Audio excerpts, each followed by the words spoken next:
Bienvenue sur Africa 24 pour cette nouvelle édition du QG News. Au sommaire de l'actualité, les Gabonais dans l'attente du verdict de la Cour constitutionnelle, un verdict qui doit tomber ce vendredi 23 septembre.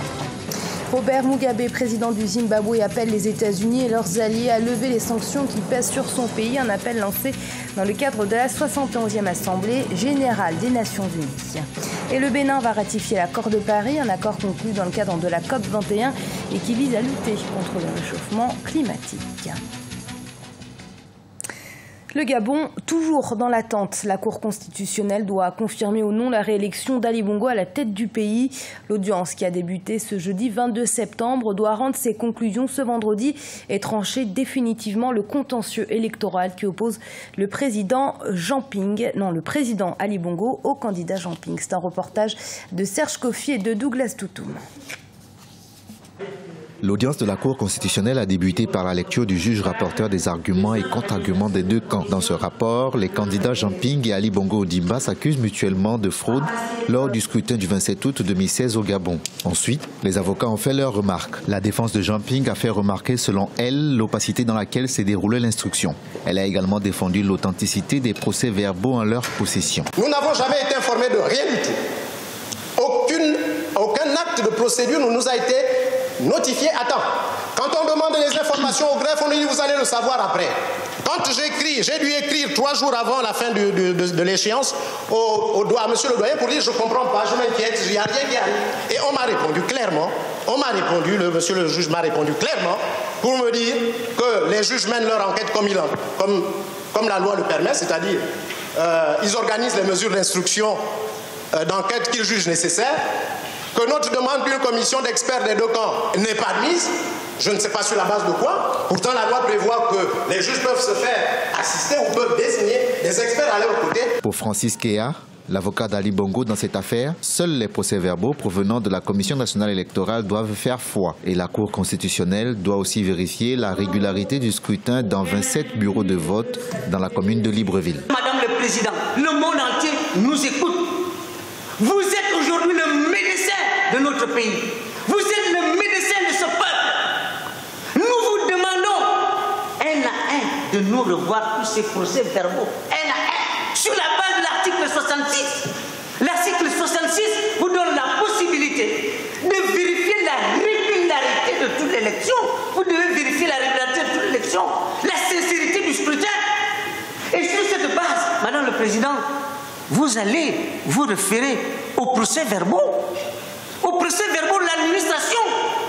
La Cour ne se prononcera pas sur la sanction d'éligibilité de Jean Ping que le camp d'Ali Bongo Ondimba accuse d'avoir orchestré les violences post-électorales. En revanche, le ministère public demande à la Cour qu'elle recompte les voix.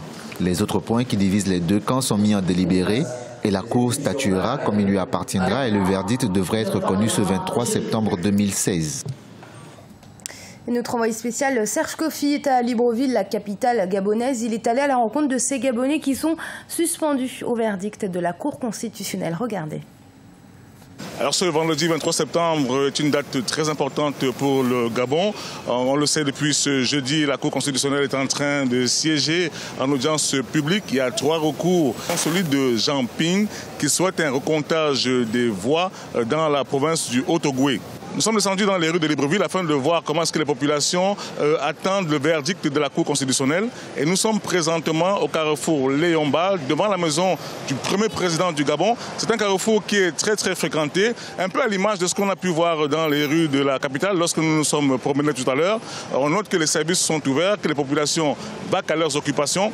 Par contre, on peut noter qu'au niveau des boulangeries ou des services de banque, il y a un attroupement. On voit que celles-ci, les populations, sont en train d'essayer de se ravitailler afin de ne pas être surpris, comme certaines d'entre elles ont pu l'être le 31 août lors des violences post-électorales.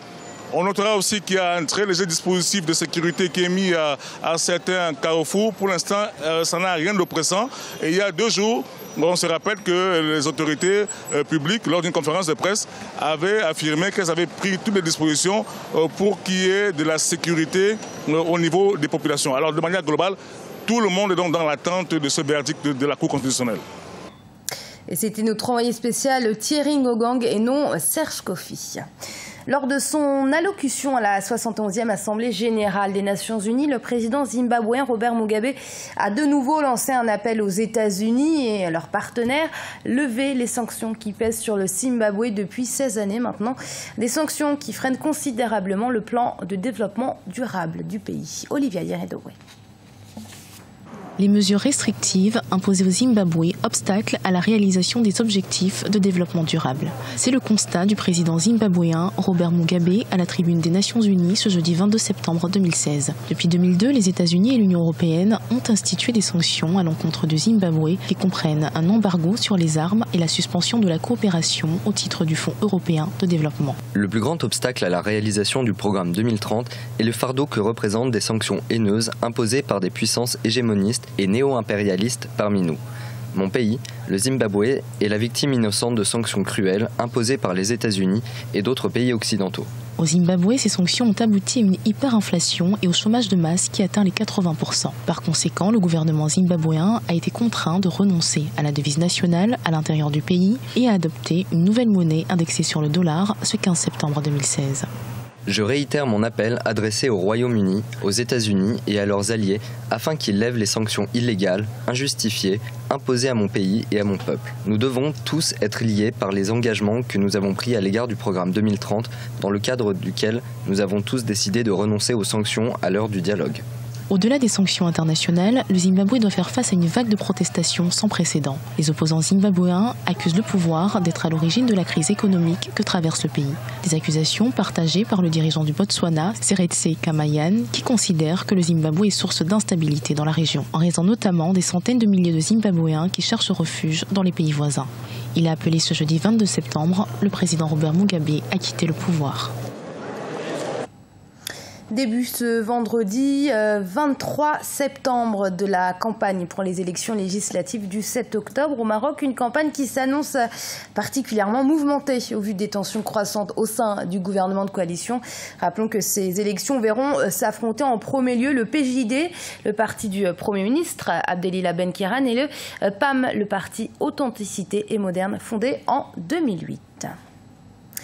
Le Bénin va bientôt ratifier l'accord de Paris sur les changements climatiques. L'autorisation de ratification a été transmise au Parlement pour validation. Pour rappel, cet accord vise à contenir la hausse de la température moyenne de la planète en dessous de 2 degrés et à la migration vers les énergies propres, dites énergies vertes. C'est un sujet qui nous a été réalisé par Fanny Monichi.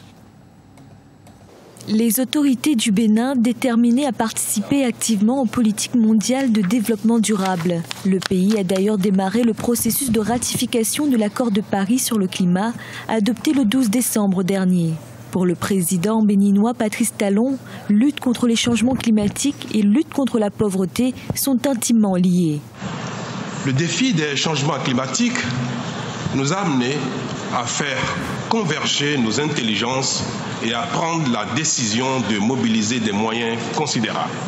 À l'instar de la détermination qui nous a conduits à la COP21, il convient de mettre urgemment en place un programme global d'éradication de la pauvreté de masse. Le Bénin fait partie des 7 États africains à avoir pris des engagements quant à la limitation des émissions de gaz à effet de serre.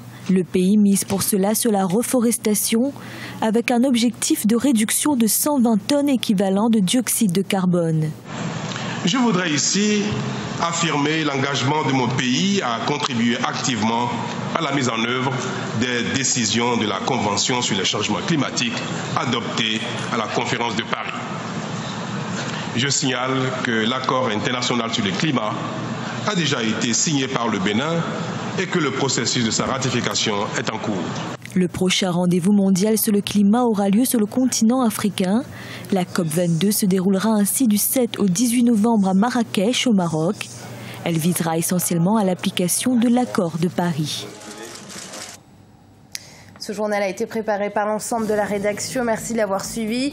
Restez sur Africa 24. Dans un instant, une nouvelle édition de l'information.